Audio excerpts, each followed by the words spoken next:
ChatGPT is considered the biggest invention of 21st century.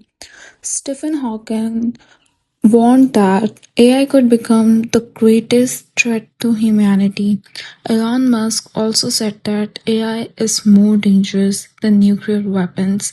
Yet, despite all these controversies, ChatGPT today has more than 700 million weekly users, over 1 billion requests every day, and nearly 80% of the AI market share.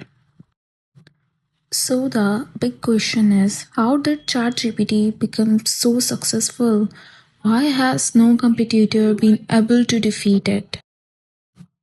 Let's understand the complete story of ChatGPT in detail. Friends, the story begins in 2015 when AI already existed, but its use was mostly limited to laboratories and big tech companies. Companies like Google, Facebook, and Microsoft were doing research, but no AI had yet emerged that could truly be a game changer for ordinary people. One night, Sam Altman met Elon Musk. Musk liked the idea and promised $1 billion in funding. Other tech leaders like Reid Hoffman and Peter Thiel joined in. On December 8, 2025, OpenAI was founded as a non-profit organization. Its mission was simple: AI should benefit all of humanity, not just big corporations. In 2017, they released a baselines making AI research faster and easier worldwide. In 2018, OpenAI introduced GPT-1, a small model that could predict the next word in a sentence. It wasn't perfect, but it was temporary. In 2018, Elon Musk left OpenAI due to vision and control disagreements. His exit caused a serious funding crisis for the company. OpenAI switched to a cap profile model to attract investment. Microsoft invested $1 billion, and GPT-2 shocked the world with human-like text generation. But that it hasn't really quite made the plunge. Is this a good deal? I mean, if you look at OpenAI, is this the big revolution going forward? It certainly looks as though, if you look at the venture capital land, for instance, so much money had been flowing into Web3 and all this sort of thing, and perhaps some had missed AI, which is, it is going to be a massive deal over the course of the next decade. For $10 billion, Microsoft's already the biggest investor in OpenAI.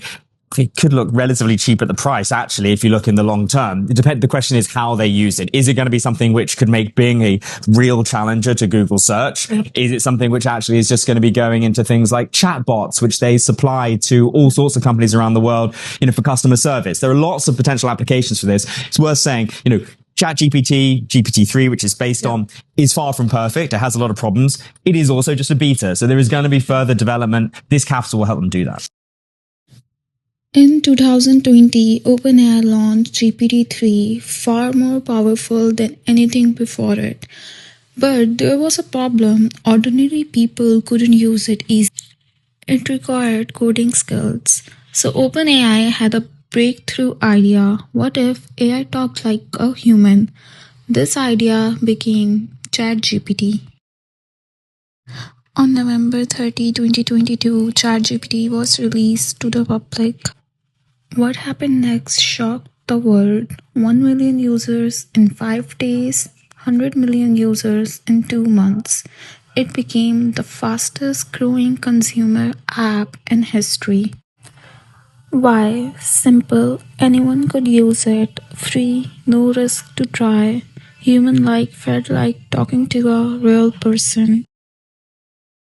November 2023, Sam Altman was briefly fired as a CEO. Almost the entire staff threatened to resign, and he returned within 5 days. ChatGPT 3 was integrated, making AI image generation popular. In April 2025, a 16-year-old boy died by suicide after interacting with ChatGPT. Similar cases worldwide raise ethical concerns, showing AI can fail in sensitive situations. Competitors like Grok, Gemini, and DeepSeek emerged, but ChatGPT stayed ahead with deep research, and GPT-5 today it controls over 80% of the AI market. AI like ChatGPT can help or harm the future depends on how responsibly we use it. The choice is ours.